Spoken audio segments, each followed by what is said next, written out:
देखिए पारंपरिक गीत के फरमाइश आई बा त पारंपरिक में बहुत गीत होखेला। हम एक एक लाइन करके सभे में सुना दे। जी जी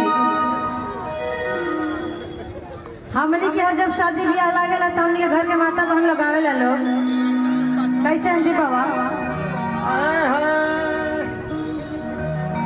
किया पाना खोरिया बाहर आए अपना पापा।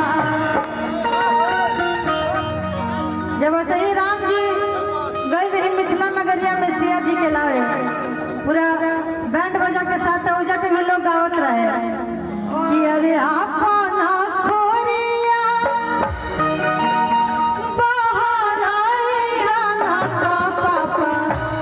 काहे कि अवतारे दुल्हा दामाद रे लाला अवतारे दुल्हा दामाद रे लाला अपना खोरिया बाहर आए अपना चाचा अपना खोरिया बाहर आए अपना पापा अपना खोरिया बाहर आए अपना भैया अवतारे दुल्हा दामाद रे लाला अवतारे दुल्हा दामाद रे लाला। भाई भारत हरदिया भगवाता रहना अरे भाई भारत हरदिया भगवाता रहना अरे भाई भारत हरदिया तू भगवाता रहना अरे भाई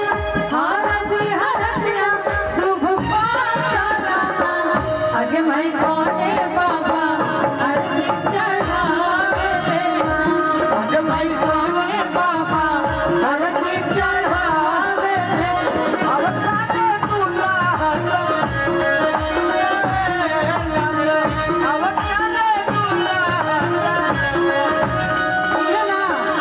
और एगो गीत गवाला कैसे धीरे धीरे हो बस धीरे धीरे धीरे धीरे हो बस धीरे धीरे हमरा मड़वा में आइहा बस धीरे धीरे हमरा मड़वा में आइहा बस धीरे धीरे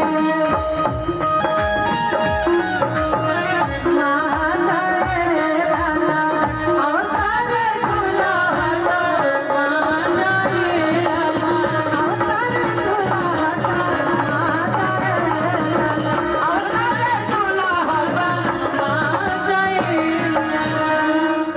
बहुत बहुत धन्यवाद।